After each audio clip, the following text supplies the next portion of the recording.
नमस्कार, मैं रवि दीक्षित। आप देख रहे हैं न्यूज भारत 24। आइए देखते हैं आजमगढ़ की कुछ प्रमुख खबरों को। वो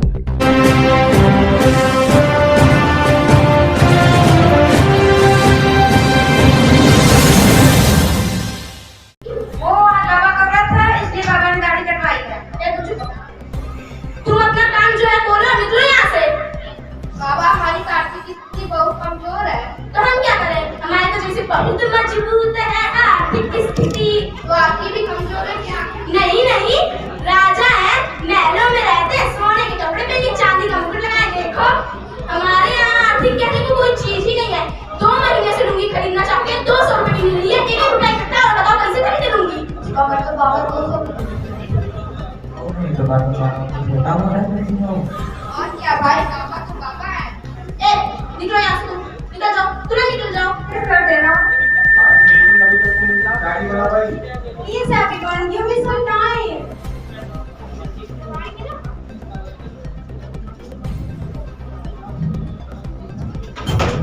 Oh God, आपने मेरी सारी ड्रेस खराब कर दी।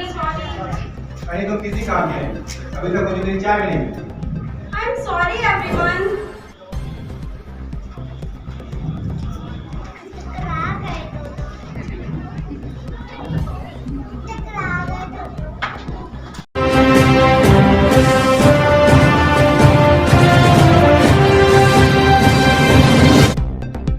बरदा कृष्णा पब्लिक स्कूल में वार्षिकोत्सव बड़े ही धूमधाम के साथ संपन्न। बता दें, स्थानीय बरदा कृष्णा पब्लिक स्कूल कॉलेज के परिसर में वार्षिकोत्सव कार्यक्रम धूमधाम के साथ संपन्न हुआ, जिसमें मुख्य अतिथि एसडीएम मार्टिनगंज विशाल कुमार, विशिष्ट अतिथि डीवाईएस आजमगढ़ व वेदांता इंटरनेशनल स्कूल के प्रबंध निदेशक श्री गोविंद सिंह, पत्रकार साहित्यकार श्री संजय कुमार पांडे मौजूद रहे। इस अवसर पर सभी अतिथियों का माल्यार्पण कर स्वागत किया गया। विद्यालय के बच्चों द्वारा बहुत ही मनमोहक नाटक, गीत, संगीत किया गया। देशभक्ति, पर्यावरण से संबंधित, जल संरक्षण से संबंधित, माता पिता के संस्कार समेत आदि नाटक बड़े ही अच्छी तरह विद्यालय के छात्र छात्राओं और छोटे छोटे बच्चों के द्वारा किया गया। हर कोई देखकर मंत्रमुग्ध हो गया। इस अवसर पर मुख्य अतिथि विशाल कुमार ने बच्चों को शिक्षा से संबंधित सुझाव दिया और कहा, आप लोग मन लगाकर पढ़ाई पढ़ें और आगे बढ़ें। विद्यालय परिवार का भी धन्यवाद दिया कि ऐसी शिक्षा दीक्षा विद्यालय की तरफ से दी जा रही है, जो अपने आप में बहुत ही सराहनीय है। विशिष्ट अतिथि जिला विद्यालय निरीक्षक ने सभी अभिभावक, शिक्षक बच्चों को शिक्षा के क्षेत्र में आगे बढ़ने के लिए कहा और अभिभावकों को बच्चों पर विशेष नजर रखने को भी कहा, ताकि बच्चे सभी शिक्षा व्यवस्था अच्छी तरह हासिल करें और देश का भविष्य बने।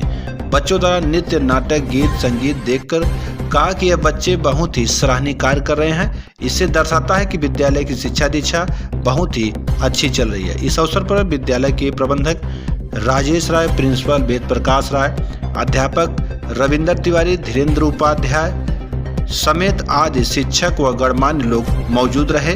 इस अवसर पर गोड़हरा के श्री प्रकाश सिंह लल्लू भी मौजूद रहे।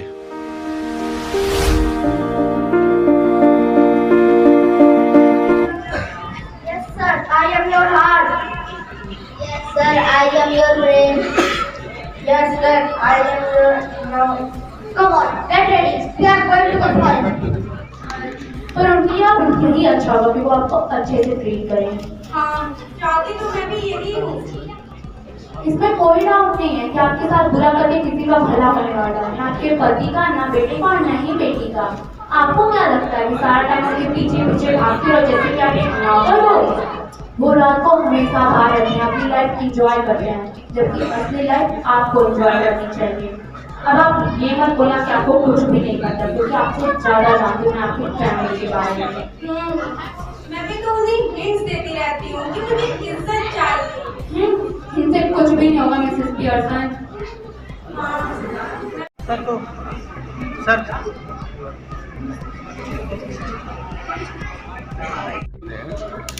द्वारा जो एनुअल फंक्शन का आयोजन किया गया है,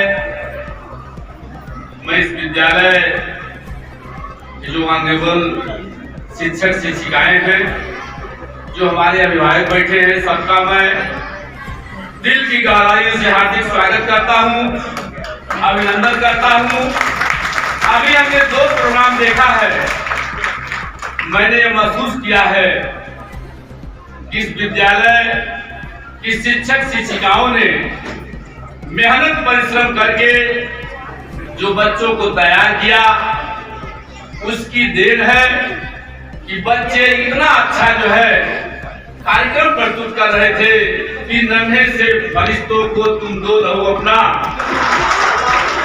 जो इस विद्यालय के बच्चों के कार्यक्रम को प्रोत्साहित करने, प्रेरणा देने का काम जो हमारे अभिभावक आए हुए हैं, हमारे वेदांता इंटरनेशनल पब्लिक स्कूल के प्रबंधक हमारे हरदिल अजीज श्री गोविंद सिंह जी, धन्यवाद देना चाहता हूं इस विद्यालय के प्रबंधक आदरणीय राजेश राय जी को, रवि दीक्षित को, जितने उनके शुभचिंतक हैं जो इस विद्यालय के प्रगति को लेकर बराबर जो है प्रयास करते रहते हैं। मैं राजेश राय जी को धन्यवाद।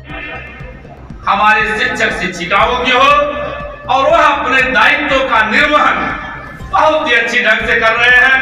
मैं उनको धन्यवाद देना चाहता हूं, प्रबंध कमेटी को भी धन्यवाद देना चाहता हूं और राजेश राय जी को विशेष तौर पर जो उनके पिताजी का दिया हुआ संस्कार, उनकी सोच को जिस तरह से वो आगे बढ़ा रहे हैं, मैं उनको इसलिए और धन्यवाद देना चाहता हूं कि शिक्षा के प्रति जो उनकी सोच है कि कैसे इस क्षेत्र के बच्चे बच्चियों को कैसे उनको आगे बढ़ाया जाए, और उसी कदम में जो उनके साथ शिक्षक शिक्षिकाएं बहुत सी तन्मयता के साथ, जिम्मेदारी के साथ अपने कर्तव्यों का निर्वहन कर रहे हैं।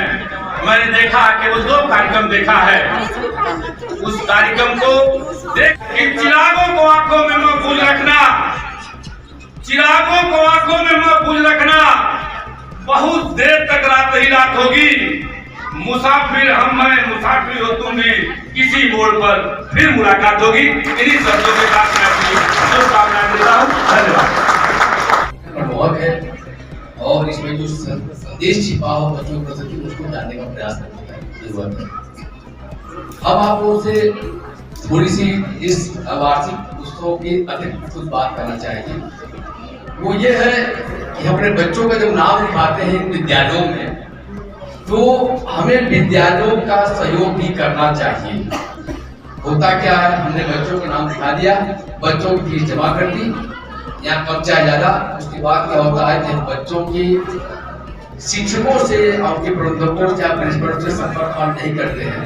आप अपने बच्चे के बेहतर विकास के लिए, बेहतर उनकी उन्नति के लिए अपने बच्चों के शिक्षकों की जरूर संपर्क रहिए, क्योंकि आपने देखा होगा कि कहावत है कि होनहार निर्माण के हो चिकने पार। जो किसान अपने खेतों की जो मेड़ घूम लेता है, उसकी फसल जो एक बार फसल वो कि चला जाए कि काटने आवे, दोनों की फसल में बहुत अंतर होता है। तो अपने प्रकार का भरण पोषण करता है। जबकि सब्जी, अगर आपके घर पर कोई सब्जी की अच्छी दुकान होगी तो आप देखिए कोई तो ठहर पर रखा होगा। बच्चों को कभी भी शिक्षा को आप अर्थ समझ जोड़िए। अभी कल की न्यूज है कि एक महिला जो जुडिशियल सर्विस करती थी, वो अपने पिता की बढ़िया देखभाल करने की वजह से वो नौकरी से इस्तीफा दे देती है। वो कभी फिर नहीं होगी, क्योंकि जिस व्यक्ति के अंदर अपने माता पिता के प्रति, अपने बुजुर्गों के प्रति, अपने देश के प्रति, अपने राष्ट्र के प्रति थोड़ी सी भी अगर उसके अंदर संभावना रहेगी, थोड़ा सा प्रेम होगा, थोड़ा सा भी लगा होगा, वो व्यक्ति कभी गर्व नहीं कर सकता। तो आप कभी भी शिक्षा को अर्थ समझ जोड़िए। शिक्षित व्यक्ति जहाँ भी रहेगा अपने प्रकार से सबको आलोकित करता रहे। यह बातें हम इसलिए कर रहे हैं कि अभी ये जो बच्चे कार्यक्रम कर रहे हैं, आप लोग आके बैठ के देख रहे हैं, 1 घंटे 2 घंटे 3 घंटे देखेंगे, उसमें बड़ी मेहनत से आए होंगे। लेकिन इन बच्चों के पीछे इनके जो शिक्षक हैं, इनके जो प्राचार्य हैं, प्रिंसिपल होंगे, इनके जो प्रबंधक होंगे, ये पिछले 10-20 दिन 1 महीनों से जब तलाशे होंगे, प्रयास किए होंगे, तब बच्चे स्टेज पे खड़े हो जाते हैं। बच्चे हो सकता है बहुत अच्छा पसंद कर रहा हो, कम कर रहा हो, किसी पसंद आ रहा हो, किसी नहीं पसंद आ रहा हो, लेकिन आप उन दिनों की कल्पना करिए कि हम आप बच्चे थे और पढ़ रहे थे, स्टेज पर खड़ा होने में ये होता है, हमको हिंदी में टंगरी कहते हैं, हम असल में एक्सपायर आगे तो नहीं कह सकते हैं, ये टंगरी आपने रखी है। ये बच्चे आज की डेट में आपसे मुखातिब हैं, मगर इनके अंदर इंट्रोवर्ट की फीलिंग आ रही है। ये बच्चे आपको वार्ता के ऊपर प्रदर्शित कर रहे हैं, ये बहुत बड़ी चीज है।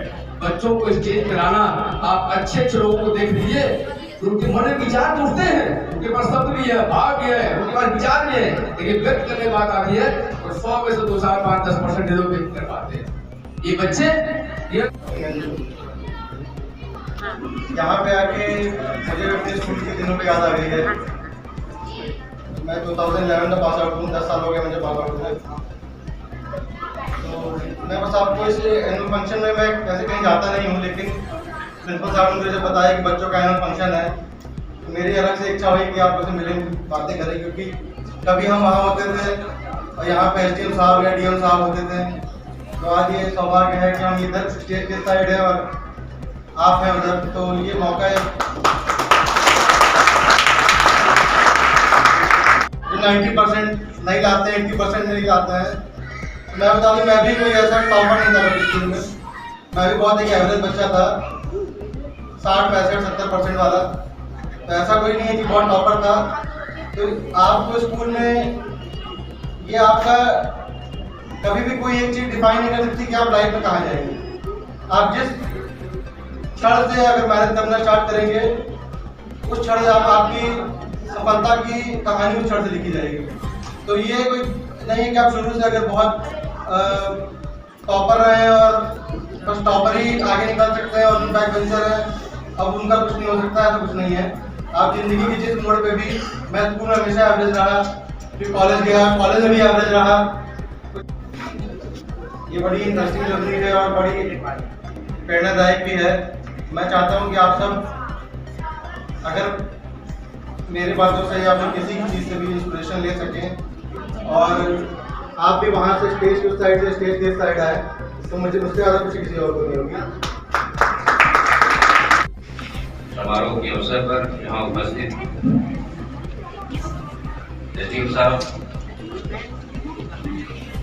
का मैं स्वागत और सम्मान करता हूँ और शिक्षा विभाग से जुड़े तमाम प्रधानाचार्यगण, अभिभावक, शिक्षकगण, इस विद्यालय के पदाधिकारीगण, छात्र छात्राएं व अन्य अच्छा साक्षात्कार समूह पा करके मैं अपने को कृतज्ञ समझता हूँ।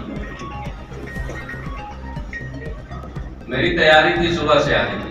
मैं सोचा, मैंने इनसे कहा था कि 9 बजे से उपस्थित हूँ, बीच में इस विद्यालय की गतिविधियों का निरीक्षण करूंगा, लेकिन कुछ व्यस्तताओं के कारण विलम्ब हो गया। विलम्ब के लिए क्षमा प्रार्थी माध्यम से, क्योंकि ये विद्यालय है, आप सभी शिक्षा विभाग से संबंध रखते हैं, शिक्षा में रुचि रखते हैं या शिक्षाविद हैं, तो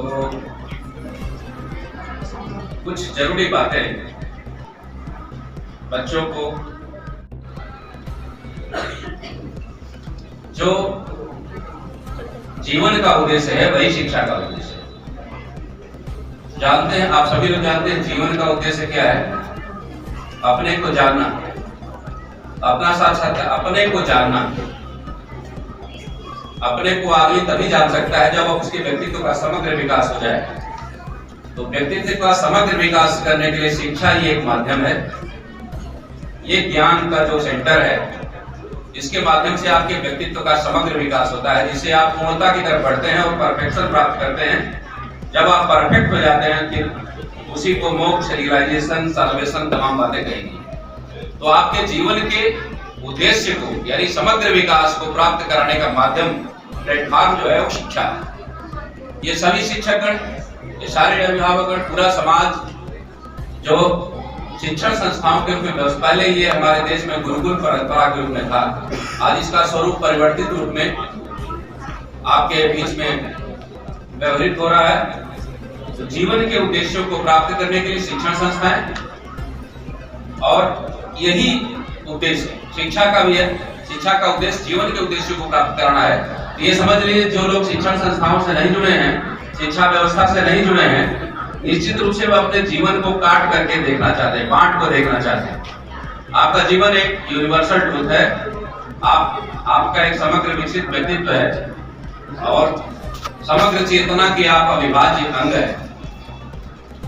आपके अंदर भी एक समग्र चेतना है। उस समग्रता को प्राप्त करना, उस समग्रता को जानना, अपने व्यक्तित्व का समग्र विकास जानना, समझना और उस पर उसका आचरण करना, यही शिक्षण संस्थाओं में सिखाया जाता है।